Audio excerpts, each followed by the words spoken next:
Railroads and Catacombs is a fast-paced, dark fantasy roguelike where you ride a cursed train straight through chaos. You assemble a crew of deadly misfits, brave a shifting maze of nightmares, and make life-or-death decisions at every turn of the deck. Get in close and strike hard, or hang back and hurl arcane fire. Just don't get too comfortable. Even your caboose isn't safe. You've got 12 train cars as your mobile sanctuary, and over 120 card upgrades to twist the odds in your favor. Every combo, every move, every sacrifice could mean salvation or derailment. It's brutal, clever, and yes, probably haunted. It wears its darkest dungeon inspiration like a badge, but adds its own wild spin with expandable train bases and snappy, addictive combat. The atmosphere? Dripping with dread. The gameplay? Easy to get into, hard to master. People are loving the vibe, the strategy, the art. But be warned, some say the grind is real, the balance a bit off, and the upgrade info murkier than the fog outside your window.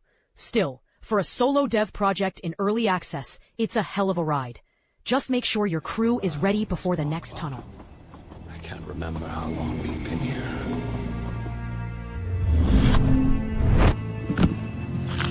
We've crossed forest and mountains. DELTARUNE is a quirky, heartfelt adventure, and the next chapter in the world of Undertale. You dive headfirst into a parallel tale full of charm, chaos, and characters both new and suspiciously familiar. Yes, Sans is back, and no, Papyrus still hasn't answered his phone. The battle system feels like if Toho and an RPG had a sleepover and got way too into it, while the soundtrack by Toby Fox slaps so hard it might just reset your soul. Temmie's expressive animations are back too, this time with a hat, because fashion matters, okay? You're not just playing, you're spiraling through joy, absurdity, and emotional devastation, sometimes all in one scene. There's technically only one ending, but don't worry, your heart won't survive the journey anyway. Every NPC is a meme waiting to happen. The writing is sharp enough to cut through your expectations, and just when you think you've recovered from one twist, the next one politely destroys you. Chapters 1 and 2 are free, but future ones will cost a bit. Turns out even pixel dogs need to pay rent.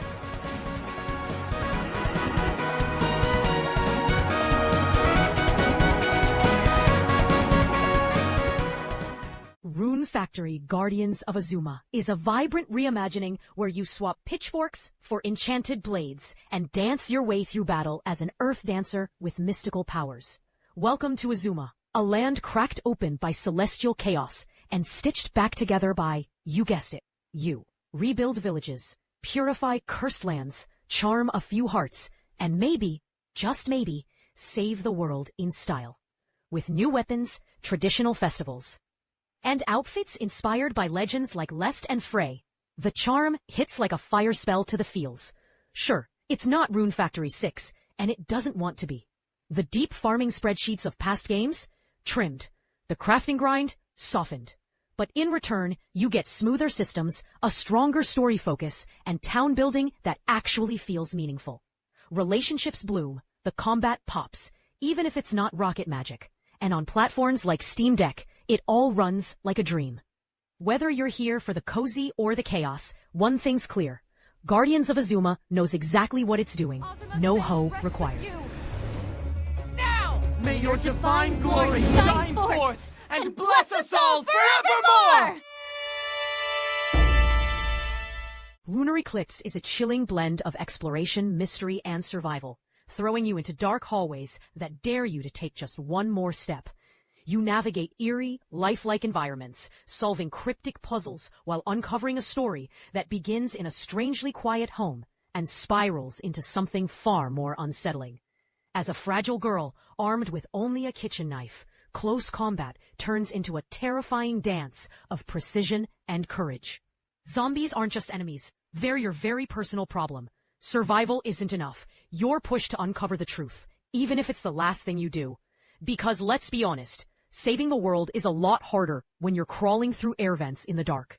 Fans say Lunar Eclipse nails that strangely captivating survival horror vibe with a puzzle twist, echoing classics like Parasite Eve and Haunting Ground.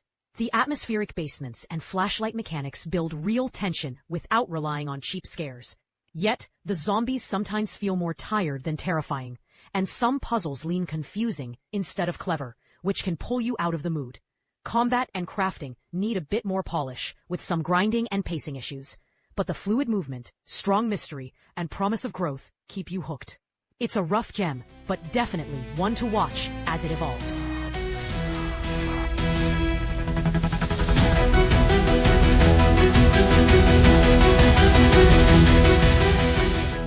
Blade & Soul Neo is a thrilling martial arts MMORPG that plunges you into the Earthen Realm, a world bursting with dense forests, sweeping deserts, and wildlands where danger is always just a step away. You dive into a gripping quest to hunt down the villains behind your master's death, uncovering dark secrets and forging alliances with complex characters. The action-based combat is sharper than ever, with fluid animations and a skill extraction system that lets you fine-tune your powers just right. No stamina bar means you can climb walls, glide over mountains, and even run on water with the Wind Walk feature. Exploration feels like a dance. Join forces in dungeons to battle fierce foes and grab epic loot. Mastering martial arts isn't just a goal, it's a way of life. And hey, the only thing to fear more than your enemies? Running out of stamina. Oh wait, you don't have one. But don't get too excited just yet. Early players warn that the game leans heavily into pay to win, with most stat boosts locked behind pricey purchases. Progress can feel like a grind, thanks to frequent patches that spike difficulty unless you shell out for expensive skill books from loot boxes or the in-game market, where crucial items can cost hundreds of euros. The visuals and animations are stunning, but the skill system is criticized for being costly and restrictive. Add in server issues, minimal events, and rampant bots, and it feels more like a cash grab than a community-driven experience. So, it looks flashy, or just leave you broke and frustrated.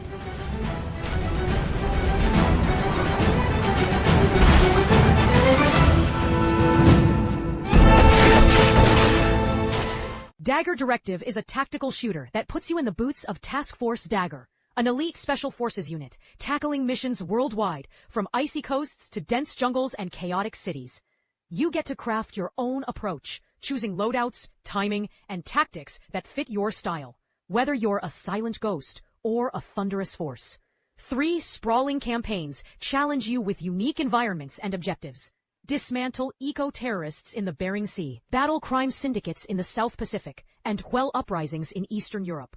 With over 25 customizable weapons and gadgets, like drones and mines, every firefight demands precision and smart strategy.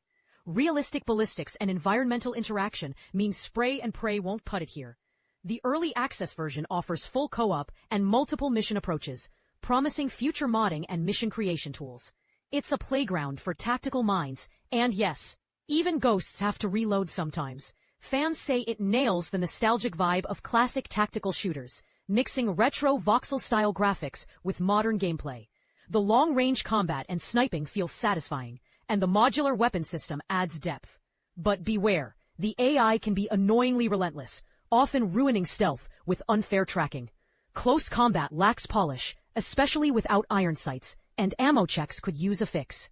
The world looks great, but sometimes feels empty, with sparse NPCs and repetitive tutorials. Bugs and quirks pop up, but you can feel the passion behind the project. With some polish, this could become a cult classic for tactical fans.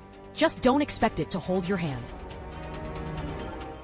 We're thrilled to announce that Dagger Directive is now live in early access. After months of dedicated development and incredible